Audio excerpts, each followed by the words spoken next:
2024, l'année de la bienheureuse annuarité, l'Église de la République démocratique du Congo se prépare pour les pèlerinages nationaux dans la province du Haut-Ouélé et la célébration des 60 ans des martyrs de cette fille de la République démocratique du Congo assassinée en 1964 par les rebelles Simba Moleli. Mesdames et messieurs, bonjour, bienvenue à ce premier numéro du journal spécial annuarité qui s'ouvre avec la publication officielle de l'agenda des pèlerins par Monseigneur Donancien Chollet, secrétaire général de la SENCO et coordonnateur du comité national de pilotage de l'année bienheureuse annualité. Cette activité s'est déroulée la semaine dernière lors du lancement de la semaine annualité. Monseigneur Donancien Chollet. Mercredi et jeudi 27 et 28 novembre 2024, arrivée des pèlerins à Isiro. Il y en a qui feront la route, il y en a qui viendront en avion. Vendredi 29 novembre 2024, de 9h à 12h, visite guidée des sites annuarité à Isiro. 16h, catéchèse sur les vertus d'annuarité par les évêques dans les 6 paroisses de la ville d'Isiro.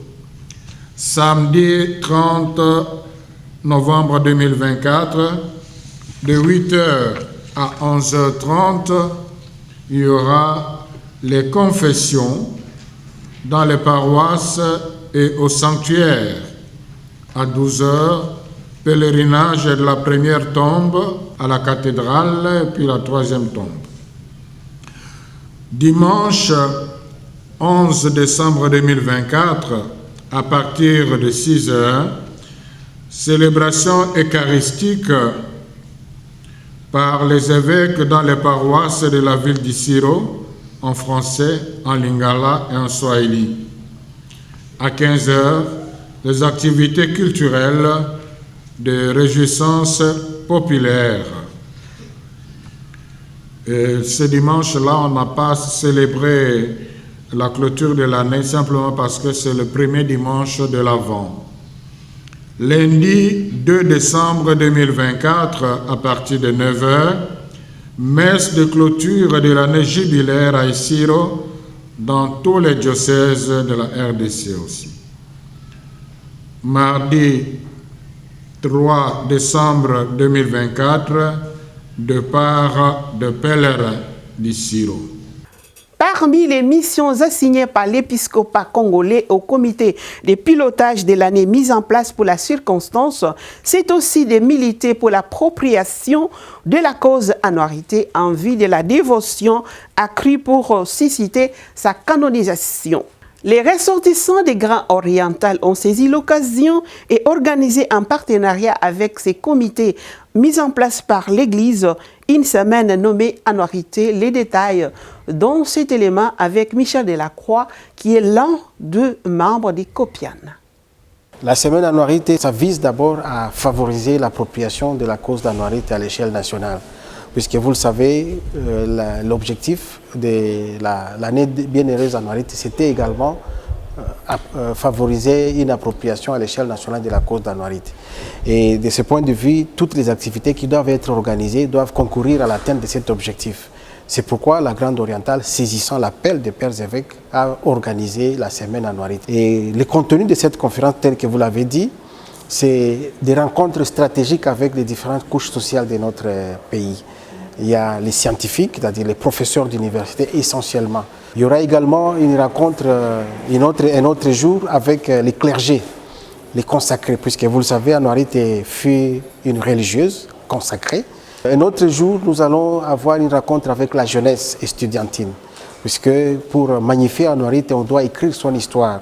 Une autre catégorie, c'est les femmes de la Grande Orientale. Il y a une dynamique féminine, même au niveau national ici, avec l'accompagnement des ministères sectoriels. Je pense qu'on va avoir aussi cette réunion stratégique. Et à la fin, avant de clôturer, nous aurons une rencontre stratégique avec la classe politique dans son ensemble. on doit les sensibiliser pour qu'eux aussi se manifestent par rapport à leur appropriation à la cause d'Anouarité. Et la soirée des levées de fonds va clôturer. L'appropriation de l'année Anouarité, c'est l'objectif poursuivi par l'épiscopat congolais en déclarant l'année 2024 année de la bienheureuse Anouarité, produit les résultats du jour au jour. Les mamans ressortissantes des Grands Orientales ont saisi cette occasion pour organiser des rencontres en vue d'accroître la dévotion de la bienheureuse Anouarité dans notre pays et au-delà de la République démocratique du Congo. Elles se sont retrouvées les mardis 12 novembre 2024 dans la salle des Saint-Sylvestre au centre interdiocésain à la Gombe pour la semaine d'Anouarité. Elles ont répondu affirmativement à l'appel de pères évêques, membres de la SANCO, lancé au mois de mars dernier sur l'appropriation de la cause Anouarité en cette année où l'Église catholique de la RD Congo commémore le 60e anniversaire de son martyre. Et ce sont les femmes du Grand Oriental venues pour marquer une empreinte indélébile la semaine Anouarité par ces échanges avec Monseigneur Donatien Cholet, coordonnateur de la Copiane. Michel Batébé est membre de la Copiane. Nous avons eu des délégations des femmes des 4 grandes provinces de l'ex-Grande Orientale. L'entretien a été vraiment très enrichissant et de part et d'autre, un engagement est pris. Du côté de l'Église, c'est d'accompagner les femmes, de les exhorter et de mettre à la disposition de la communauté féminine des instruments ainsi qu'un accompagnement moral pour que les vertus d'Anouarité puissent prendre corps dans notre société. Et aussi du côté des femmes, elles se sont engagées franchement d'accompagner la cause d'Anouarité, de s'approprier Anouarité, de la porter au premier degré comme ce sont les femmes de la Grande Orientale de laquelle Anouarité est issue.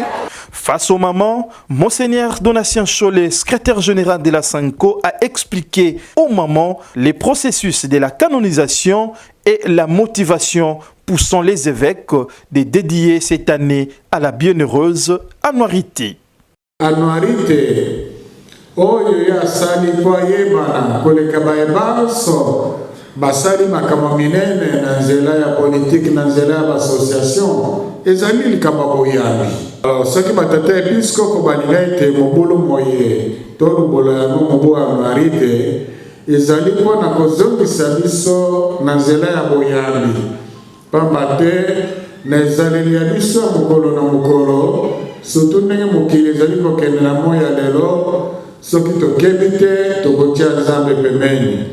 Yango wana awa bokutani bino banso bamama ya Grande Orientale na kombo ya Anouarité eloko nalingi koyebisa bino moke kosenga na bino liteya na koki kopesa bino lelo bosala te yango wana ezali mposa ya batata episkope esaleli ya Anouarité ezaleli ya Anouarité boyambi ya Anouarité ekota na libota na motema mpe na libota ya moko na bino boboto. De leur côté, les mamans ont été très édifiées et ont pris des engagements face à la cause Anouarité.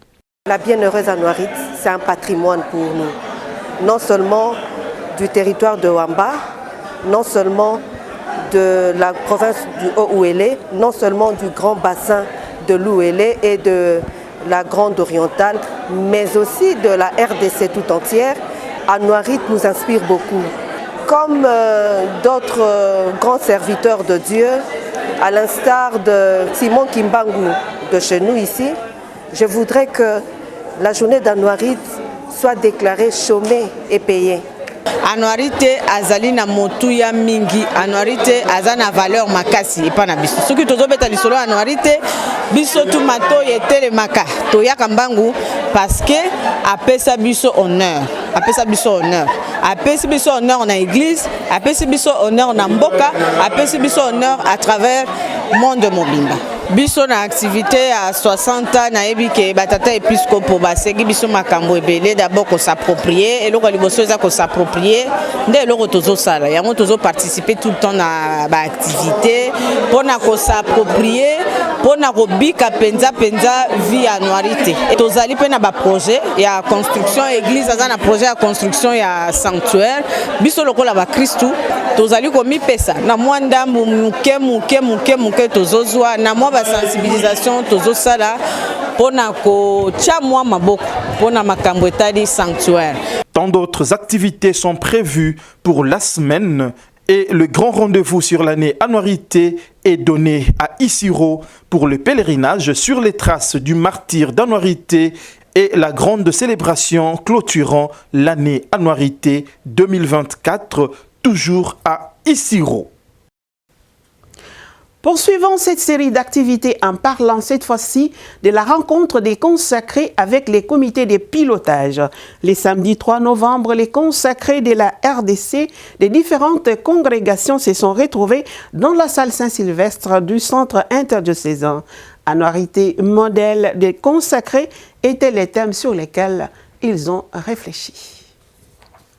C'est une rencontre significative pour ces consacrés de la RDC qui ont fait le déplacement pour cette salle historique de l'histoire de la RDC, salle Saint-Sylvestre. Pendant plus de 2 heures, le fils et filles de l'église ont eu à crypter le vertu de la bienheureuse Anuarite. Les témoignages et autres partages enrichissants ont eu lieu au cours de cette rencontre. Celle-ci, dans les soucis de s'approprier de cause de cette bienheureuse du Congo, espérons bientôt dans le royaume de Sam. Anuarite vient nous rappeler l'essentiel. S'attacher au Christ, c'est détacher de tout pour être disponible pour suivre le Christ et être au service des autres. Et lorsque l'on accompagne les Anuarites, on leur dit qu'il faut apprendre d'Anuarite à servir. Est-ce que nous religieux, est-ce que nous chrétiens congolais, nous pouvons apprendre aujourd'hui à servir sans intérêt? Est-ce que nous pouvons apprendre aujourd'hui comme Anuarite à donner un peu plus de joie aux autres? C'est une joie immense pour moi, c'est la première fois depuis que je suis à Kinshasa, depuis 2014, que je vois qu'on organise quelque chose concernant la bienheureuse Anuarite qui concerne tout le monde. Auparavant, la journée du 1er décembre, c'est comme si c'était seulement pour les groupes K et soit pour les ressortissants de la Grande Orientale. Quand on organisait les messes, c'était seulement pour les gens de la Grande Orientale, les sœurs du Siro, de Kisangani, mais les autres organisations ne participaient pas tellement. Mais cette année, c'est très bien organisé. Il y a des activités qui précèdent la journée du 1er décembre. C'est une joie pour moi. Quelques échanges étaient au rendez-vous entre l'abbé Fred Ngwashi, toute son équipe et le consacré. Il y a déjà une prière que nous avons mise. On a envoyé une prière au niveau des diocèses et nous avons demandé que cette prière-là soit récitée à toutes les messes. Logiquement, comme vous l'avez dit également, les prêtres, les curés de la paroisse doivent pouvoir s'appliquer également à cela parce que ça avait déjà été envoyé dans le diocèse. Soulignons par ailleurs que cette activité fait partie de la semaine Anuarite 2024 initiée par la dynamique des acteurs politiques et sociaux du Grand Oriental en collaboration avec le comité de pilotage de l'année Anuarite. La semaine Anuarite sera clôturée le samedi prochain par une rencontre de levée de fonds pour la construction du sanctuaire Anuarite à Isiro. La célébration des 60 ans de la bienheureuse Anuarite, c'est aussi la levée des fonds pour la construction du sanctuaire à Isiro où son culte sera rendu. L'ingénieur chargé des travaux de construction a présenté ici la maquette du sanctuaire qui sera érigé à Isiro. Le complexe du sanctuaire national bienheureuse Anuarite qui sera érigé à Isiro, c'est un projet vraiment complexe. Pourquoi complexe? Parce que c'est un projet qui rafferme plusieurs bâtiments. Donc principalement le sanctuaire national à l'honneur de la bienheureuse Anuarite. Le projet est situé à Issiro, sur l'ancien aérodrome, avec une superficie de plus ou moins 9 à 10 hectares. Donc vous comprenez pourquoi je parle des complexes. Au niveau des études, le projet a connu une évolution. Et actuellement, le projet est encore à ses débuts. Parce qu'il y a eu des travaux préliminaires qui ont été déjà réalisés. Entre autres, l'aménagement du site et aussi la sécurisation du site, donc la délimitation correcte du site pour délimiter pour les 9 hectares, non 10 hectares.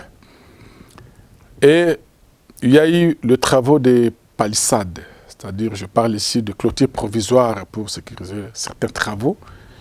Il y a des bâtiments connexes qui ont été déjà construits, entre autres des dépôts, des bureaux de travail, un hangar pour les ouvriers, demain si jamais les travaux commençaient, une cuisine, une toilette et douche, ainsi de suite. Et le site a été aménagé aussi avec des machines pour permettre d'avoir un niveau du sol. En dehors de ce travaux préliminaire, il y a eu des travaux du perron d'entrée. Parce que dans la conception même du sanctuaire proprement dit, les pères évêques avaient sollicité qu'on puisse créer, qu'on puisse construire le perron d'entrée qui pourra servir plus tard de podium à chaque événement du 1er décembre et où sera célébrée chaque fois la liturgie. Et jusque-là, nous avons construit déjà ces perrons d'entrée-là.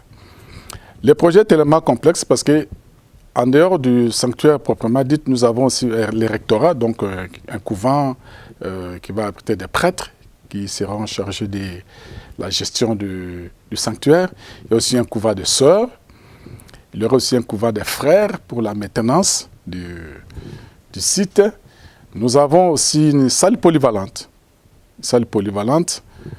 et un restaurant vraiment modèle pour les pèlerins. Nous aurons aussi des bureaux pour la gestion du sanctuaire et aussi des boutiques de souvenirs relatifs aux objets ou encore de dévotion à l'honneur de la bienheureuse Anouarite. Et comme toujours, c'est prévu aussi un centre de santé de secours, parce qu'à chaque événement, nous avons parfois des problèmes de gens qui ont de l'hypoglycémie, ils ont des problèmes. Alors, il faut les prendre en charge médicalement avant de les achever si la situation s'aggravait. Nous avons aussi une auberge d'une grande capacité. Donc, il y a VIP, il y a les standings moyens et les standings économiques avec des dortoirs, avec des chambres, des restaurants. Et nous avons prévu aussi vraiment des appartements pour acquérir nos pères les évêques, si jamais ils souhaitaient par exemple aller tenir les rassemblées à Issiro. En tout cas, ils seront les bienvenus parce que cette auberge-là, vraiment, c'est vrai. Une chapelle, aussi une salle de conférence, à ce sens-là. Et devant le parvis du sanctuaire, nous avons prévu une esplanade où se dérouleront de grands événements. On pourra mettre des tentes amovibles permettant, et ça sera vraiment bien aménagé avec des arbres, des types d'arbres qui correspondent vraiment à des sites pareils. Nous avons des fontaines d'eau potable, parce qu'il y a beaucoup de ces problèmes se posent souvent à chaque pèlerinage. Nous avons prévu des fontaines d'eau, des toilettes publiques et aussi une grotte de la Vierge Marie, tout juste à côté du sanctuaire, de parking et des espaces verts de méditation, de dévotion qui vont vraiment essayer de mettre les sites pour répondre vraiment à sa fonctionnalité demain et dans les jours à venir. Ça dépend des financements. Si les financements sont réguliers, en 3 ans, nous pouvons terminer. Parlons toujours des activités des 60 ans des martyrs de la bienheureuse Anouarité. Les gouvernements congolais, par l'entremise de Madame la Première ministre Judith Suminwa, a accepté de parrainer ces grands rendez-vous des fidèles catholiques à Isiro, la République démocratique du Congo.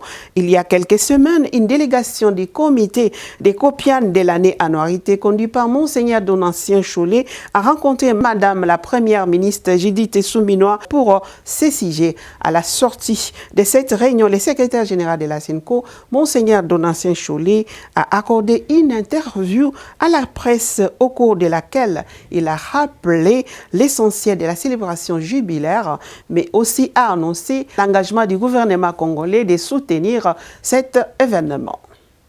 Dans son cabinet de travail à la primature a eu lieu cette rencontre entre la première ministre Judith Suminwa Tuluka et la délégation de la Copiane, conduite par Monseigneur Donatien Cholet, secrétaire général de la SENCO et cordon général de cette organisation catholique mise en place à l'occasion du 60e anniversaire du martyre de la bienheureuse Anouarité. Selon Monseigneur Cholet, la délégation est venue solliciter l'accompagnement du gouvernement dans le préparatif du 60e anniversaire de la sœur Marie-Clémentine Anouarité Nengampeta, prévu en décembre prochain.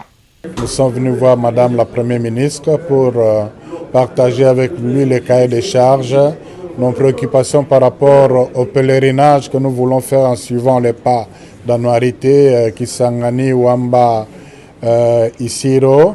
Il y a aussi le défi de la construction de grands sanctuaires en mémoire d'Anouarité. Et voilà ce qui nous a amené à rencontrer Madame la Première ministre, qui a été très attentive et qui nous a avoué que c'est un dossier qu'il a eu aussi, qui lui a été présenté par son prédécesseur, l'actuel président du Sénat.